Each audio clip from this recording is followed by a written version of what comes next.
Hi, my name is Jenny Vo, and for my strategic action video, I'm doing it on the artificial cardiac pacemaker. A pacemaker is a small device that is placed under the skin in the chest or the abdomen to help control one's abnormal heartbeat. It's used to help the heart beat more regularly if you have arrhythmia, and arrhythmia is an irregular heartbeat and it's problems with the rate or rhythm of the heartbeat. Electrical pulses are used to prompt the patient's heart to beat at a normal rate, and implanting this device in the chest requires a surgical procedure. A pacemaker may be needed to help a patient's heart beat more regularly if their heartbeat is too slow, too fast, or irregular.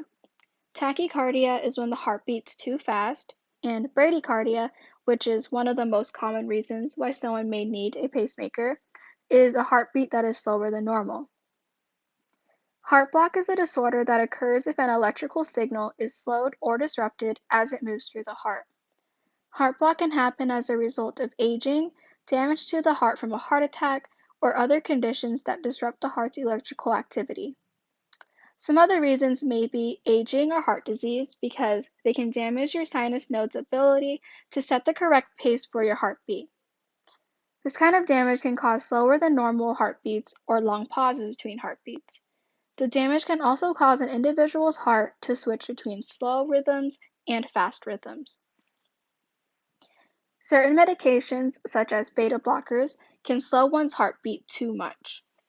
In all of these cases, a pacemaker may be needed. The different types of pacemakers are single chamber, dual chamber, and biventricular pacemakers. The single chamber pacemaker carries electrical impulses to the right ventricle of the heart. The dual chamber pacemaker carries electrical impulses to the right ventricle and the right atrium of the heart to help control the timing of contractions between the two chambers. And the biventricular pacemaker is for people with heart failure who have abnormal electrical systems. This type of pacemaker stimulates the right and left ventricles to make the heart beat more efficiently. Before I get into how a pacemaker works, I wanted to explain how the heart normally works. Normally, the sinoatrial node, or sinus node, works as the heart's natural pacemaker. A chamber of the heart contracts when an electrical impulse or signal moves across it.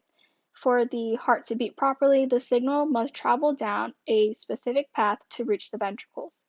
But when the heart's natural pacemaker is defective, the heartbeat may be too fast, too slow, or irregular. In this case, an artificial cardiac pacemaker is needed. The pacemaker is comprised of a battery, computerized generator, and wires with sensors at the tip to operate. The battery powers the generator, and the wires link the generator to the patient's heart. The electrodes detect the patient's heart's electrical activity and send the data through the wires to the computer in the generator. If the patient's heart rhythm is abnormal, the computer will direct the generator to send electrical pulses to their heart. The pulses then travel through the wires to reach the heart. Some risks that come with having an artificial cardiac pacemaker are infection, and infection can occur where the pacemaker was implanted. Allergic reactions can occur due to the dye or anesthesia used in the procedure. There can be damage to the blood vessels or the nerves near the pacemaker, and some complications can happen at the generator site, and they can be swelling, bruising, or bleeding. As for a patient's end results, they will see improved symptoms that were previously caused by having a slow heartbeat, and the patient's provider should check the pacemaker every 3 to 6 months in case the patient's body changes after getting the pacemaker. And the battery of a pacemaker should last 5 to 15 years, and when it does wear out, surgery will need to be performed to replace it. Lastly, the patient will be able to have the ability to resume a normal or more active lifestyle after having their pacemaker implanted.